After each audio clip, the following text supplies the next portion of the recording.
Hey there, Cheryl here. Today is an extremely important and exciting day because we are here with Amy Protexter. I cannot believe that when I met you, I was moderating a panel, and this was at Women in Cloud 2020. It was actually in person because it was January. Boy, did we have no idea it was coming the rest of that year. I know. Hi, Cheryl. I think about that a lot. Like, if only we had known, how would we have felt? Like, would we have been scared? Would we have looked forward to like not having to make the commute every day? I don't know. It's kind of funny to play back in your head, you know? Yeah, so it was really an honor. I was excited slash nervous moderating your panel. I mean, it's a little nerve-wracking moderating panels for leaders such as yourself, but it was a lot of fun. I learned a lot then, and I'm really excited to interview you now.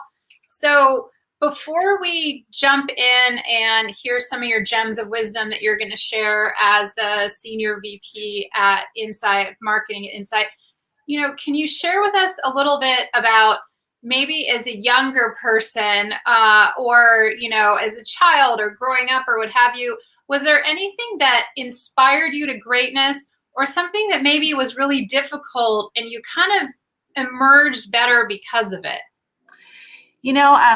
I was thinking about this, and I remembered a time that, I think ultimately when I grew up, which I'm not going to, share my age, but it was a while ago.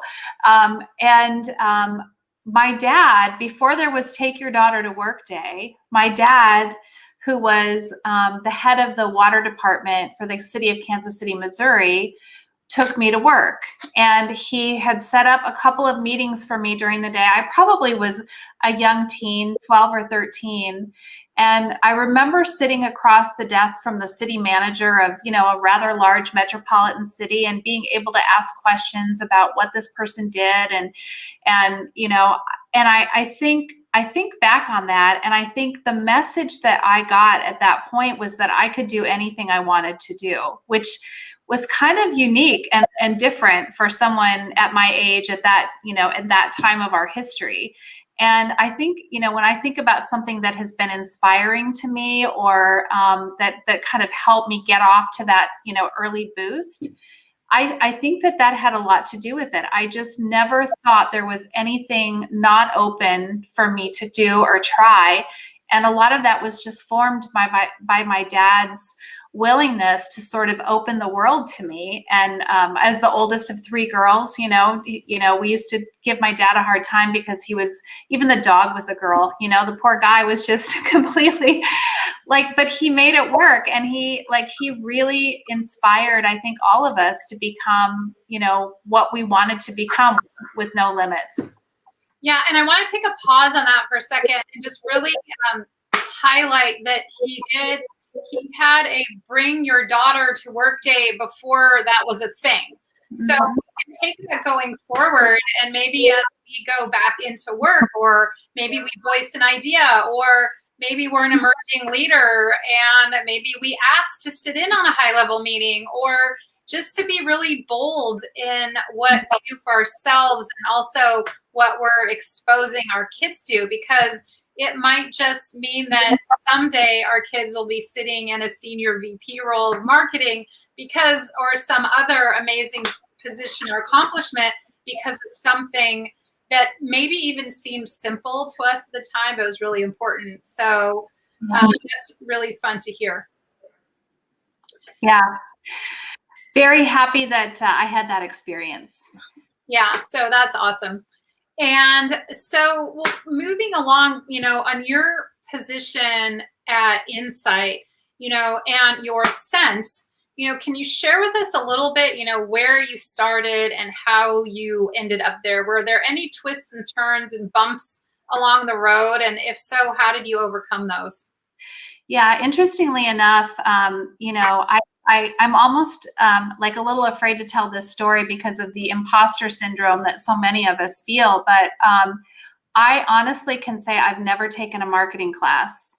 And I came out of college with a history major from a liberal arts college. And I think, more than anything, that taught me how to think, how to put ideas together, how to think strategically about moments in time, and the connections that make history happen, how the music and the art and the politics and the people of a certain time sort of create the genre or the era of history that happened. And that ability to sort of scale thinking was probably the greatest gift that I received in terms of an education, and everything else has really been self-taught. And I guess I have to say I've never been one of those people who knew where I wanted to be or knew where I would be in 5 or 10 years.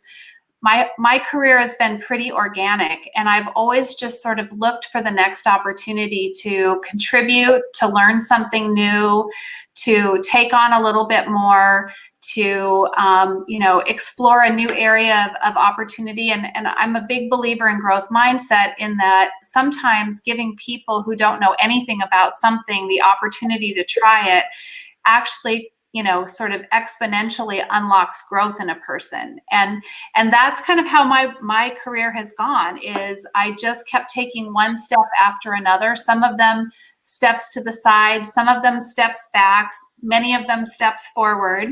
And at every point, just tried to do my very best work and learn as much as I possibly could in whatever role I was being asked to do from a career perspective.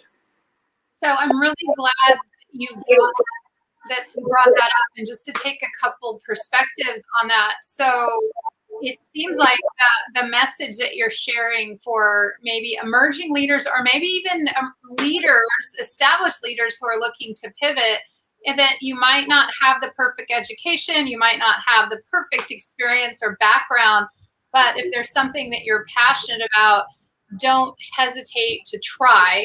Mm-hmm. And then also, it seems like it's important, if you are an established leader, to really identify strengths in people. Mm-hmm.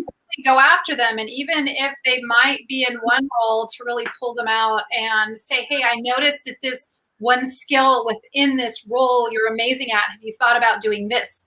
Because I can't tell you how many folks that I've interviewed that said, I had never even thought about doing this role. My whole self just plucked me out of what I was doing. And I said, what? That sounds crazy. And I ended up, like loving it. And it was just, a matter of someone believing in them when they maybe didn't believe in themselves, or opening their mind to something that they wouldn't have thought of. So do you agree with that? Am I on the right track with this? Totally agree. In fact, I think one of my favorite things to do, the most rewarding things I've ever done, have been to do just that, is to unlock in someone an ability that they never really knew that they had, to see something in them, and give them an opportunity to go a new direction, a bigger role. I can think of a couple people on my team now that I went to and I said, hey, like, you've been doing this for a lot of years, but there's a role open over here. And I think you can apply a lot of what you've been thinking about over here in this much bigger role in a different part of the organization. And if you have the courage to take it on and figure it out, it could be really, instrumental to improving and advancing your career. So couldn't agree with you more, Cheryl. And I think that's probably an important message for anyone listening is, don't be afraid to try new things. You might fail. I found myself at, I left corporate America twice in my career to work at a smaller agency. And I learned the first time and I forgot the lesson and did it a second time, that's really not what I love doing. I like being part of a big organization, shaping the strategy. But at a smaller agency, you're kind of like dipping in and out of different accounts. And some people love that. That's what they're really good at. I found like I was always wanting more, to be more involved, to stay involved, and that's just not possible. So, you sometimes have to try things that maybe don't work out in order to learn what you don't love to do. And that's every bit as important as learning what you do love to do. Yeah. And so we've been talking a lot about how to have a growth mindset, which we'll put on a shelf and talk about in a second, but also talking about being courageous to try something new. And Insight as a company, if my memory is serving me correctly, in one of the conversations we've had prior to this, is Insight has been really courageous as far as, changing. Speaking of branding and marketing, you've done you're kind of doing some of your own work in there. So can you talk a little bit about that transformation? And, was it a little bit scary at first? Like, what was that experience when you're not just reinventing yourself, but reinventing, a brand as big as Insight? Yeah, no, I think, I'm actually celebrating my 7th anniversary with Insight this week. So a bit of a milestone week for me, and a time to reflect on a lot of the things that have happened over that 7-year journey. And we have changed a tremendous amount. One of the things I think that is just really baked into the DNA of Insight is reinventing ourselves to stay relevant to the marketplace and to our clients. And part of the way that we've had to do that over the last 4 to 5 years is through acquisition. So we've made a number of strategic acquisitions to flesh out and build upon some of the organic capabilities that we had, with additional services capabilities and really talented technical experts and architects and engineers and so forth. And so the brand is something that is a living, breathing, organic thing that kind of changes just like you or your career or your position. And I think, the basic premise is you really have to stay true to who you are as a company. You can't be on the outside what you're not on the inside. So you have to every single day be thinking about what is the culture? What are the things that are important? What are the values that mean something to this company? What does this company stand for? And that allows you to create, just relevance externally, but also consistency, because you're not trying to be something that you're not. So it's been a journey. We are a very different company today than we were 7 years ago. And it has happened in that organic way, just like a career unfolds, that, more responsibility, more capabilities, more reach, all of those kinds of things. I think there's a lot of parallels there. Yeah, and let's just talk about that for a second. When it comes to emerging leaders, do you, we're talking about emerging leaders and mindset and courage and all of those things. Do you think it's important that emerging leaders have the tools to speak up and be courageous to bring companies into the future? And that being said, do you think it's important for existing leaders to invite people into rooms that might not normally be there to get perspective and to stay current? 100%. Yes. I think that one of the most valuable lessons I've learned over the course of my career is just how powerful co-creation is in terms of forward movement. If you can get a group of people together who don't necessarily all have the same, perspective, you're going to create something pretty incredible. And the other thing that you're going to do is you're going to bring along a group of people who help create that perspective or that idea or that, new product or that, new direction, whatever it might be. And they're going to be the ones, kind of arm in arm with you leading the charge, because they've bought in, they've helped create the vision, they've added their perspective. And so absolutely, I think as leaders, it's so important.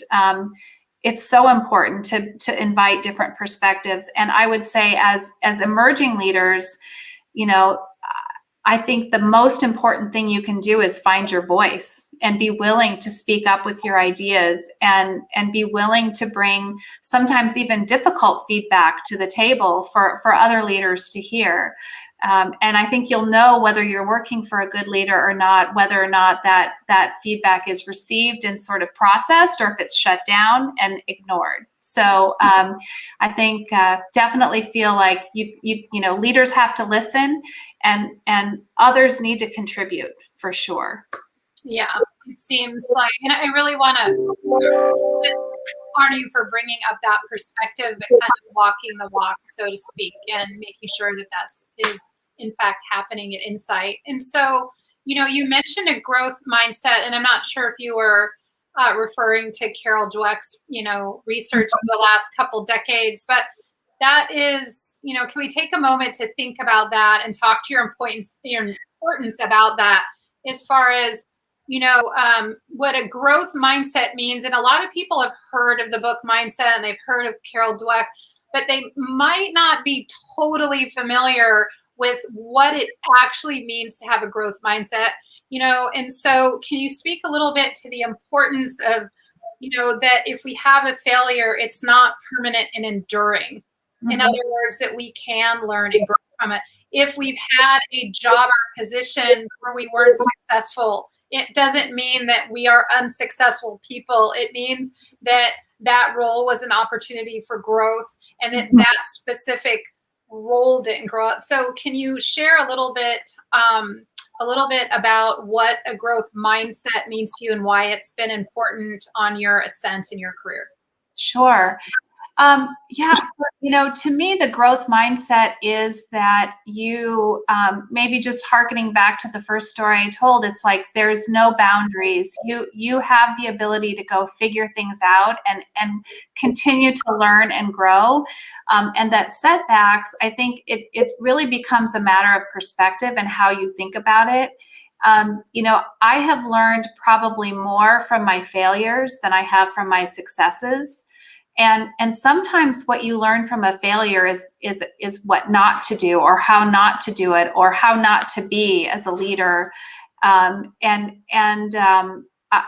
think you learn those lessons pretty quickly and pretty completely. So, shame on you if you make the same mistakes twice, but hopefully in those situations, you're learning enough that you are taking away those things and using them as levers to improve your performance, improve your perspective, change your perspective. I think that, that's kind of how I look at it. I do think that there's also, the ability to know what not to do. Like, I can tell you a couple of the leaders that I worked from that I learned in spades ways not to manage my team and things not to do. And if you can kind of catalog those things in your head, it's easy to get things out of a bad situation that are learnings, just like it is out of a good situation. Yeah, excellent. That is so true, especially as my kids embark into their beginning of their working life. That's wisdom that's going to be really important for folks that are starting their working career all the way through. And so now when it comes to mindset, though, what is the one thing that has served you the most and that is currently serving you the most as being a senior VP of marketing at Insight? I think it would be that self-talk really matters. Like, what you tell yourself really, really does matter. And so it's really easy to listen to that critical voice in your head and think about the ways you messed up, the mistakes. But it can be really important for you to find the voice that tells you, keep going, you can do this. I think especially for women and in executive roles or higher roles within organizations, sometimes it's, there is that imposter syndrome where you feel like, oh gosh, I'm going to show up at the front door tomorrow. They're going to turn me around and send me away because they found out I'm really not like who I said I am. But you just have to kind of keep using that inner voice in a positive way to help yourself find the courage to maybe approach a difficult conversation, or raise a counter view, or ask to attend that high level meeting that you think you should be a part of. Whatever it is, using that self-talk can help motivate you, and I think help give you the courage and perspective to do those kinds of things. Yeah, and I mean, you're kind of preaching to the choir there, because that is like the core of part of my, teaching. I could not back you up more.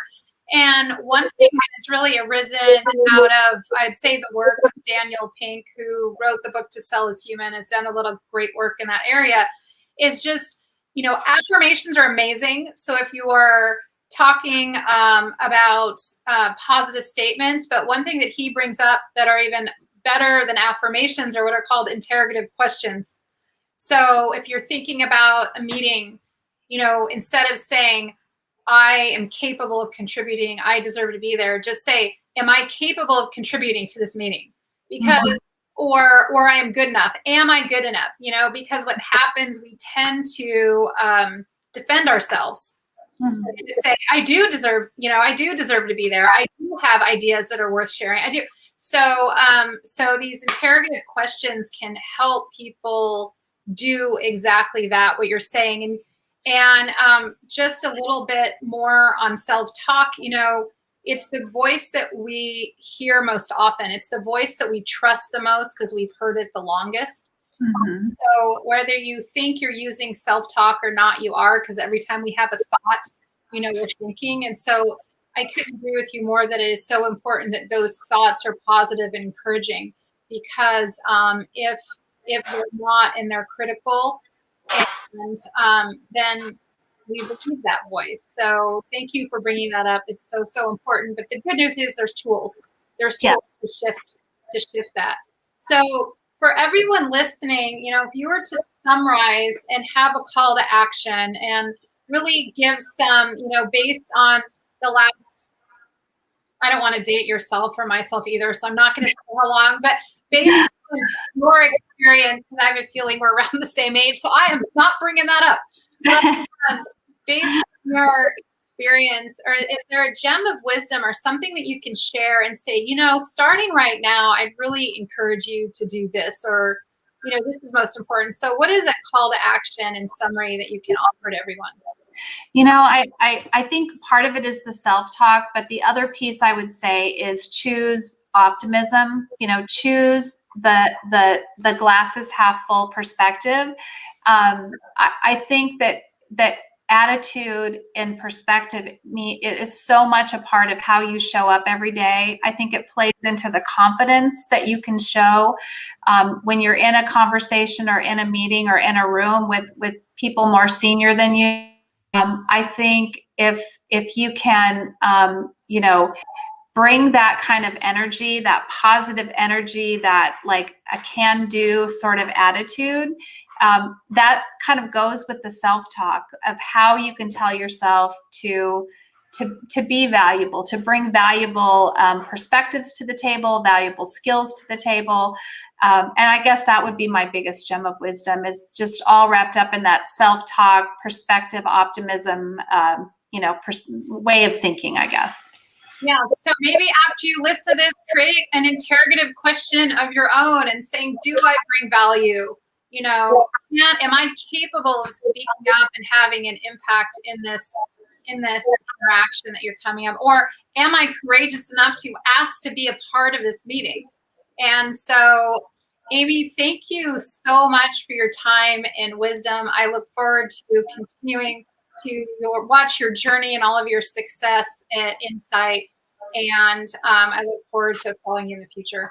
Oh, thank you, Cheryl. Thank you very much for your time today. It's been great catching up with you. Yeah, you too.